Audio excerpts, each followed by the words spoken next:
आज अपन पढ़ेंगे यूनिट 5 का anti anxiety drugs. Anti anxiety drugs, these are an illness defined group of drug, mostly mild CNS depressant, which are aimed to control the symptoms of anxiety, produce a restful state of mind without interfering with the normal mental or physical function. Anti anxiety drug जो होती है एक ऐसी drug होती है जो कि mostly किसके लिए होती है, सीएनएस रिप्रेजेंट के लिए, विच आर ए एम। इसका जो एम होता है mainly control the symptoms of anxiety, जो भी आपको एंजाइटी हो रही है उसको कंट्रोल करने का। Then produce the stressfulness state mind without interfering with the normal mental और फिजिकल फंक्शन, यानी कि ये आपके फिजिकल फंक्शन और आपके नॉर्मल मेंटल को बिना विदाउट इंटरफेयरिंग के ही क्या करता है, ये रेस्टफुल स्टेट के अंदर प्रोड्यूस करता है। ठीक है, यानी जो भी आपको एंजाइटी हो रही है उसको ट्रीट करता है। जो ये ड्रग होती है anti anxiety drug which are relieve the symptoms of anxiety are called the anti anxiety drug. ऐसी ड्रग जो कि आपको एंजाइटी के सिम्टम्स से रिलीव करवाती है, ऐसी ड्रग को अपन बोलते हैं एंटी एंजाइटी ड्रग्स। ऐसी ड्रग जो कि मेंटेन करती है लेवल ऑफ नॉन एड्रेनालिन और 5-हाइड्रोक्सी ट्रिप्टामिन। ठीक है, ऐसी ड्रग जो आपके न्यूरोट्रांसमीटर है यानी नॉन एड्रेनालिन है और सेरोटोनिन है, इनके लेवल को क्या करती है, वो मेंटेन करके रखती है। ठीक है, अब एंजाइटी जो है आप लोग देख रहे हैं, इसके अंदर लिखा है कि एंजाइटी जो होती है वो increase the level of non adrenaline और 5-HT, यानी कि एंजाइटी जो होती है वो किसके कारण होती है, आपकी नॉन एड्रेनालिन और 5-हाइड्रोक्सी ट्रिप्टामिन न्यूरोट्रांसमीटर जो होते हैं उसके कारण आपका जो न्यूरोट्रांसमीटर का लेवल बढ़ जाता है, इसके कारण ही आपको एंजाइटी होती है। ठीक है, अगर ज़्यादा न्यूरोट्रांसमीटर रिलीज होंगे तो एक्साइटमेंट होगा तो आपको एंजाइटी प्रोड्यूस भी हो सकती है। ठीक है, यानी कि आप घबरा जाते हो। ठीक है, तो ये चीज़ होती है आपकी एंजाइटी। अब एंजाइटी की डेफिनेशन क्या होती है, it is an emotional state unpleasant in nature associated with uneasiness, discomfort and concern or fear about some defined undefined future threat। मतलब कि एंजाइटी एक ऐसी इमोशनल स्टेट होती है जिसमें पेशेंट जो होता है वो अनप्लीजेंट रहता है, यानी उसको कुछ भी अच्छा नहीं लगता है।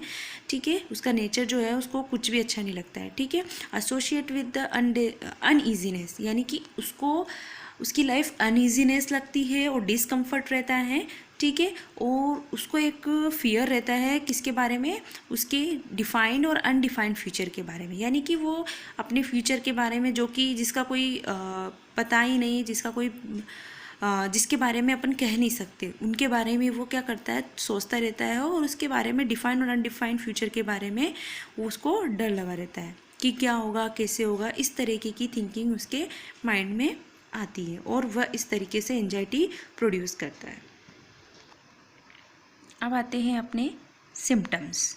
एंजाइटी के जो फिज़िकल सिम्टम्स होते हैं जैसे कि टेकीकार्डिया, पैल्पिटेशन, चेस्ट टाइटनेस और डायाफोरेसिस, यानी टेकीकार्डिया और पैल्पिटेशन मतलब तो समझते ही हो आप लोग कि जिसमें जो आपकी धड़कन होती है वो क्या हो जाती है, इरेगुलर हो जाती है, यानी कि इरेगुलर मतलब कि कभी तेज़ी से कभी धीरे कभी तेज़ी से, इस तरीके की सी पैल्पिटेशन इरेगुलर हो जाती है और चेस्ट टाइटनेस हो जाता है और डायपोरेसिस, यानी कि आपको पसीना आता है। ठीक है, इस तरीके की एंजाइटी में आप लोगों ने खुद ने फिजिकली सिम्टम्स आप लोगों ने देखे हैं। ठीक है, और ब्रीदिंग डिफ़िकल्टीज़, सांस लेने में आपको प्रॉब्लम होती है, यानी कि आप जोर जोर से सांस लेने लग जाते हैं।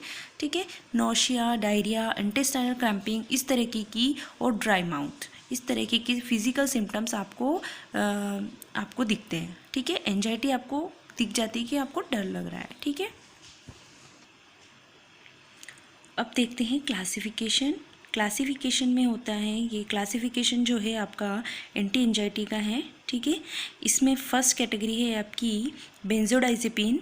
ठीक है, इसकी ड्रग है डायजेपाम, क्लोरडायाजेपोक्साइड, ऑक्साजेपाम, लोराजेपाम और अल्प्राजोलम।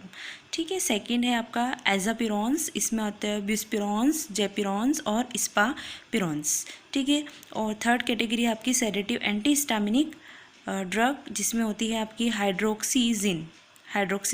ठीक है, और लास्ट है आपकी बीटा ब्लॉकर जो कि प्रोपेनोनॉल है। ठीक है, बेंजोडाइजेपिन जो ड्रग होती है, डायजेपाम, क्लोराजेपाम, ये सारी जो ड्रग होती हैं आपकी किस में यूज़ होती है? आपके सेडेटिव, हिप्नोटिक्स, ठीक है, एंटी कन्वर्जन, एंटी सीजर, इन तरीके की डिजीज़ में आपको देखने को मिलेगी। ठीक है, और बेंजोडाइजेपिन क्या होता है अब आप अपन आगे स्टडी करते हैं। Benzodiazepine, benzodiazepines are man-made medication that are used to treatment of anxiety, seizure, sedation। ठीक है, यानी कि बेंजोडाइजेपिन जो होती है एक मैन मेड मेडिकेशन होती है जो कि यूज़ होती है ट्रीटमेंट ऑफ एंजाइटी के लिए भी यूज़ होगी, सीजर्स के लिए यानी कि एंटी कन्वर्जन के लिए भी होगी, और सेडेशन के लिए भी यानी कि सेडेटिव और हिप्नोटिक्स में भी यूज़ की जाती है। ठीक है, और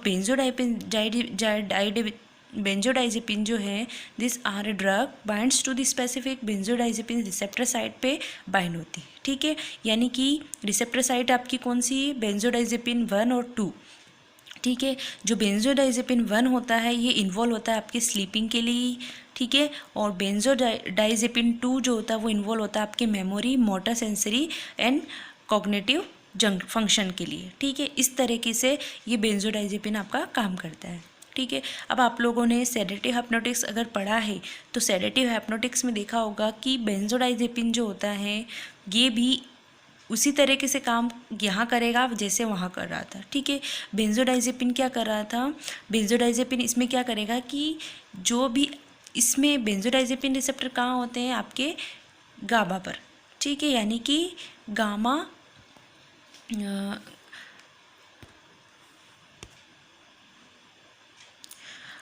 जो होता है, गामा का नाम सुना आप लोगों ने, गामा एमिनो ब्यूटेरिक एसिड, यानी कि गाबा रिसेप्टर का नाम सुना आप लोगों ने, उसका फुल नेम है गामा एमिनो ब्यूटेरिक एसिड। ठीक है, ये जो बेंजोडाइजेपिन रिसेप्टर होते हैं ये वहाँ पे लोकेटेड होते हैं गाबा पर। ठीक है, तो यानी कि बेंजोडाइजेपिन जो होता है ये आप स्पेसिफिक साइट बेंजोडाइजेपिन रिसेप्टर से बाइंड होने के बाद क्या करेगा? गाबा रिसेप्टर यानी कि गाबा की जो गाबा रिसेप्टर है उसका जो गाबा रिसेप्टर का काम क्या होता है? आप लोगों ने गाबा पढ़ा है ना? गाबा रिसेप्टर पढ़ा, यानी कि गामा एमिनो ब्यूटेरिक एसिड जो होता है ये क्या करता है? क्लोराइड आयन के इन्फ्लक्स को करता है, यानी कि क्लोराइड आयन को इंटर करवाता है। ठीक है, यानी जो क्लोराइड चैनल होते हैं, है ना, क्लोराइड चैनल होते हैं जहाँ की आपने देखा होगा सेल मेम्ब्रेन में इंट्रासेल्यूलर और एक्स्ट्रा सेल्यूलर जो होता है उसके बीच में क्या होते हैं? आपके क्लोराइड आयन चैनल होते हैं जो कि क्या करते हैं? ये गाबा रिसेप्टर, जब गाबा रिसेप्टर से बाइंड होता है तो क्लोराइड आयन जो होता है वो आपका क्लोराइड आयन जो होता है वो सीक्रेट होता है, यानी कि क्लोराइड आयन का इन्फ्लक्स होता रहता है। ठीक है, अब इन्फ्लक्स जो होता है, अब गाबा जब तक रिसेप्टर से बाइंड नहीं होगा तब तक क्लोराइड आयन चैनल ओपन नहीं होते हैं, और ओपन नहीं होंगे तो आपका जो हाइपर पोलराइजेशन है वो प्रोड्यूस नहीं होगा। ठीक है, यानी कि आपके CNS के अंदर, मेम्ब्रेन के अंदर जो है वो क्या करती है? नेगेटिव चार्ज क्या हो जाता है? कम हो जाता है। नेगेटिव चार्ज कम हो गया तो आपको एक्साइटमेंट होगा। पॉजिटिव चार्ज होता है तो क्या होता है? डीपोलराइजेशन, यानी कि एक्साइटमेंट। लेकिन अपने को क्या करना है? हाइपर पोलराइजेशन, यानी कि आपको नेगेटिव चार्ज का इन्फ्लक्स ज़्यादा करवाना है। ठीक है, तो ये गाबा रिसेप्टर क्या करता है? क्लोराइड जब गाबा रिसेप्टर से बाइंड होता है तो क्या होता है? गाबा रिसेप्टर से बाइंड होगा तो क्लोराइड चैनल ओपन होंगे और क्लोराइड आयन का इन्फ्लक्स इंट्रासेल्यूलर तक जाएगा, और हाइपर और डीपोलराइजेशन जो भी है वो आपका होता रहेगा। ठीक है, अब बेंजोडाइजेपिन जो है ये क्या करता है? गाबा रिसेप्टर से बाइंड होने के बाद गाबा रिसेप्टर साइट में बेंजोडाइजेपिन रिसेप्टर से बाइंड होता है, और गाबा जो होता है, गाबा रिसेप्टर की फ्रीक्वेंसी या उसकी उसको पोटेंशिएट करता है कि वो क्लोराइड चैनल को क्या करें? ओपन करें, है ना। अब क्लोराइड चैनल तो गाबा बाइंड होते से हो रहा है, लेकिन बेंजोडाइजेपिन क्या करता है? उसकी ओपनिंग को बढ़ा देता है, उसकी ओपनिंग टाइम को भी बढ़ा देता है। ठीक है, यानी कि क्लोराइड चैनल जो है वो फॉर एग्जांपल मान लेते हैं 1 मिनट के लिए खुला रहता है। 1 मिनट में जितने क्लोराइड आयन अंदर जाएंगे उतना है, ठीक है। उसके बाद वो अपना जो गेट है वो क्लोज हो जाएगा। लेकिन अपने को बेंजोडाइजेपिन क्या करता है, गाबा रिसेप्टर पर जाकर क्या करता है, गाबा रिसेप्टर के टाइम को बढ़ा देता है, ठीक है। यानी गाबा रिसेप्टर जब तक बाइंड रहेगा, है ना, गाबा रिसेप्टर से जब तक बाइंड रहेगा तब तक क्लोराइड आयन चैनल ओपन रहेंगे। जैसे ही गाबा रिसेप्टर से अलग हुआ वैसे ही क्लोज और क्लोराइड चैनल क्लोज हो जाएंगे, ठीक है। तो अपने को गाबा रिसेप्टर को ही उसके टाइमिंग को या उसके पोटेंशियल को बढ़ाना है, ठीक है। अगर वो पोटेंशिएट हो जाता है, गाबा पोटेंशिएट हो जाएगा तो क्लोराइड आयन चैनल का टाइम बढ़ जाएगा, उसकी ओपनिंग बढ़ जाएगी, इसके कारण क्लोराइड आयन ज़्यादा आएंगे, ठीक है। जैसे अब मैं आपको एग्जांपल के लिए समझाती हूँ। मान लीजिए आप लोग क्लास में बैठे हैं, है ना, आप लोग क्लास में बैठे हैं, इसका मतलब आप क्लोराइड आयन है, ठीक है। आप लोग क्लास में एक साथ बैठे हैं, मैं आपको अब मैं किसी गाबा रिसेप्टर हूँ, जिससे आपको क्या होगा, जैसे कि मान लीजिए मैं गाबा रिसेप्टर हूँ और आपका जो रूम का जो गेट है वो क्या है, गेट, यानी कि क्लोराइड आयन गेटेड चैनल, ठीक है। क्लोराइड आयन गेटेड चैनल है, जब तक वो ओपन नहीं होगा तब तक आप लोग बाहर नहीं जा सकते, ठीक है। यानी कि अंदर से बाहर और बाहर से अंदर नहीं जा सकते। इसलिए मैं कह रही हूँ कि अगर मैं गेट, जब गाबा रिसेप्टर गाबा से बाइंड होगा, ठीक है, जब गाबा रिसेप्टर से बाइंड होगा तभी चैनल ओपन होंगे, ठीक है। मैं गेट तक जाऊंगी, मैं ओपन करूंगी, तभी क्लोराइड आयन जो है वो, यानी कि आप लोग बाहर जा सकते हो, ठीक है। तो वही है कि जब क्लासरूम में अंदर आना हो, जब तक मैं गेट नहीं खोलूँगी तब तक आप लोग नहीं आओगे, है ना। तो ये एग्जाम्पल है कि, और 1 मिनट के लिए मैंने खोला है, 1 मिनट के लिए खोला है, तो 1 मिनट में जितने स्टूडेंट आ सकते हैं, यानी जितने क्लोराइड आयन आ सकते हैं उतना आ सकते हैं, देन वापस से गेट क्लोज हो जाएगा, ठीक है। ये मैकेनिज्म आपके CNS के अंदर चलती रहती है, ठीक है। तो अपने को क्या करना है, अगर मैं बेंजोडाइजेपिन अलग से बेंजोडाइजेपिन ड्रग का यूज़ करती हूँ तो उसकी ओपनिंग के टाइम को बढ़ा देती हूँ, ठीक है। यानी गाबा ओपनिंग बढ़ जाती है, इसके कारण क्लोराइड आयन का इन्फ्लक्स भी बढ़ जाता है। वो फ्रिक्वेंटली इन्फ्लक्स होते हैं और उसके अंदर क्या होता है, क्लोराइड आयन ज़्यादा हो जाते हैं, increase the chloride ion and cause a hyper polarization, ठीक है। आप लोगों को मैकेनिज्म और मैं अच्छे से समझाऊंगी, फर्स्टली मैंने इस तरीके का एक एग्जांपल दिया था, ठीक है। ये मैंने शॉर्ट में बेंजोडाइजेपिन की एक मैकेनिज्म लिखी है, मैं आपको बता देती हूँ। बेंजोडाइजेपिन जो होता है बाइंड्स होता है किससे, बेंजोडाइजेपिन रिसेप्टर से, ठीक है। बेंजोडाइजेपिन जो होता है बेंजोडाइन रिसेप्टर से बाइंड हो रहा है, ठीक है। यानी कि आप लोग देख रहे हो कि this binds to benzodiazepine receptor is ligand gated sodium chloride channel, ठीक है। फिर then GABA activation of the receptor, ठीक है, यानी कि गाबा एक्टिवेशन रिसेप्टर का क्या होगा, एक्टिव हो जाएगा, इसके अंदर invert flow of chloride ion, ठीक है। यानी कि अंदर की साइड क्या जाएंगे आपके आयन चैनल, और क्या होगा, which cause a hyper polarization. Then क्या होगा, आपको पता है कि जैसे ही क्लोराइड आयन अंदर जाएंगे उनका इन्फ्लक्स बढ़ेगा, तो क्या होगा, आपको कॉज होगा हाइपर पोलराइजेशन। आपको हाइपर पोलराइजेशन ही करना है, क्यों, क्योंकि एक्साइटमेंट कम करना है ना। एक्साइटेशन ज़्यादा होगा तो एंजाइटी ज़्यादा होगी, है ना, एंजाइटी प्रोड्यूस हो रही, तो इसके लिए अपन, जिससे क्या होगा, एक्साइटेशन के कारण ही एंजाइटी होती है, ठीक है। तो अपने को क्या करना है, क्लोराइड आयन कंसनट्रेशन को बढ़ाना है और हाइपर पोलराइजेशन को प्रोड्यूस करना है, ठीक है। इस तरीके से आपका क्या होता है, एंजाइटी ट्रीट होता है।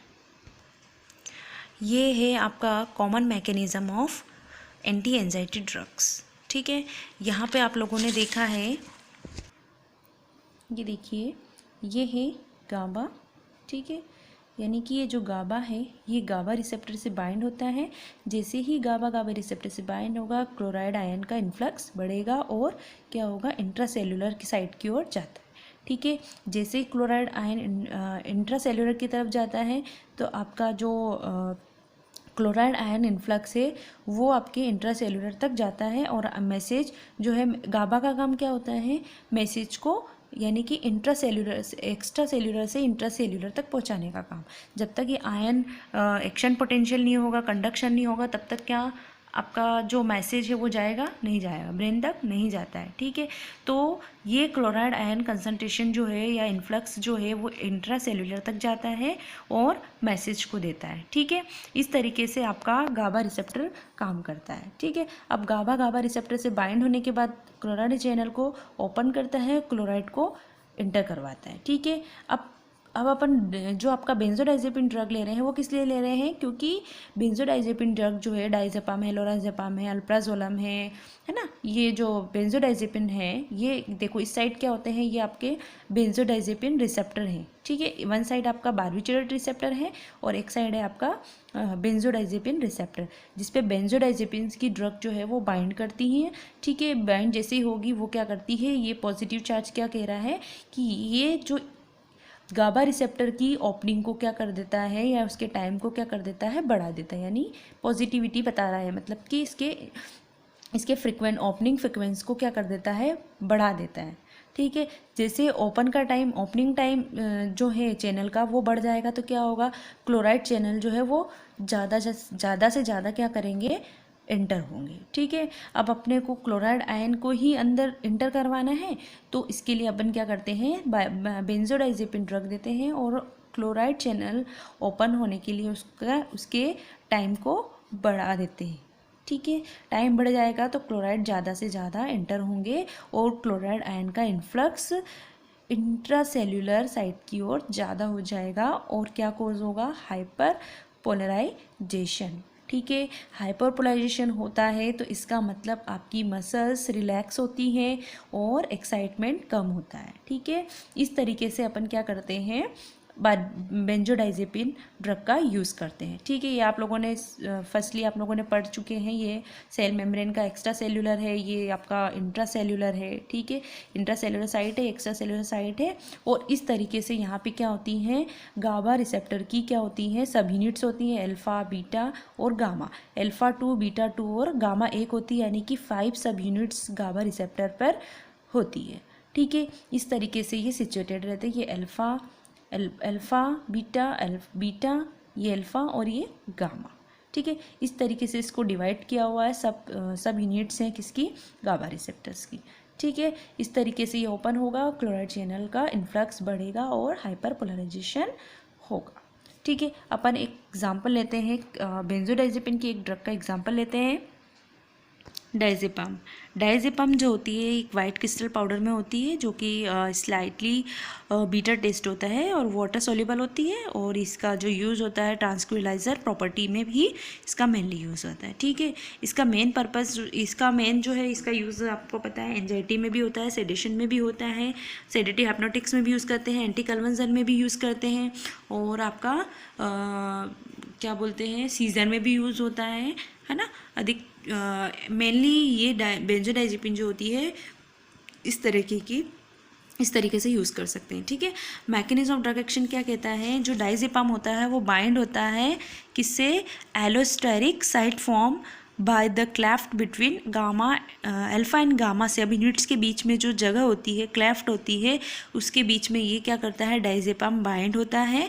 बाइंड होने के बाद ये क्या करता है, बाइंड जैसे ही होगा क्या करेगा, this facilitated potentiated GABA binding site activity को बढ़ा देगा। यानी कि जो मैंने बताया था आप लोगों को कि गाबा बाइंडिंग साइट एक्टिविटी जो है उसको पोटेंशिएट करता है। पोटेंशिएट जैसे ही होती है वैसे ही क्या होता है, increase the frequency of chloride ion channel open. ठीक है, जैसे ही क्या होगा, आपका क्लोराइड आयन चैनल जो है वो ओपन हो जाएगा फ्रिक्वेंटली और कॉज करेगा हाइपर पोलराइजेशन होगा, देन आपका एक्साइटमेंट कम होगा, यानी कि मसल रिलैक्सेशन कॉज होगा। ठीक है, इस तरीके से आपका जो ड्रग है वो इस तरीके से काम करती है।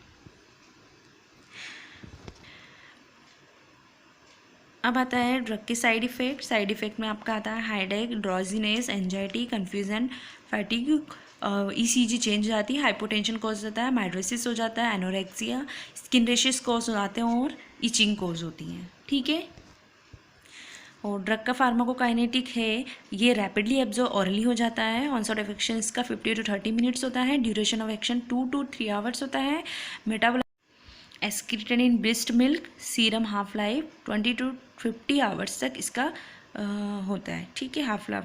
और कॉन्ट्राइंडिकेशन जो होता है ये हाइपर सेंसिटिविटी होता है, साइकोसिस होता है और नैरो एंगल ग्लूकोमा में इसका कॉन्ट्राइंडिकेट है, ठीक है। इसका यूज़ किस में होता है?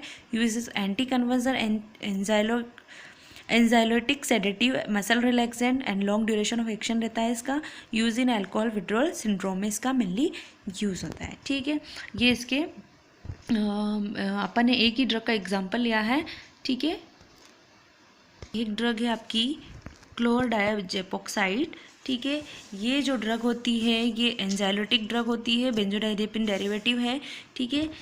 ये भी बेंजोडाइजेपिन की ही एक ड्रग है जो कि एंटी कन्वर्जन सेडेटिव और एमनेसिस प्रॉपर्टी में यूज़ की जाती है, ठीक है।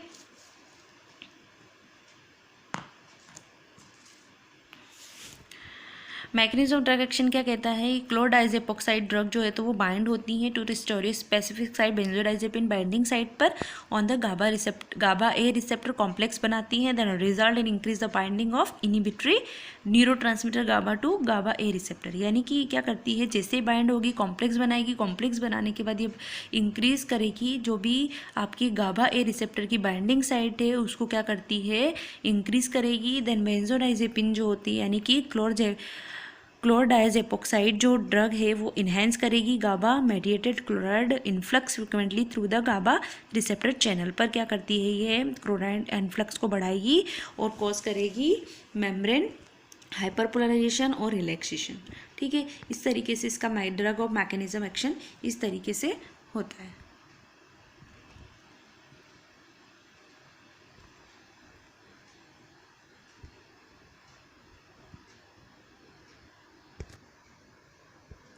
सेकेंड कैटेगरी है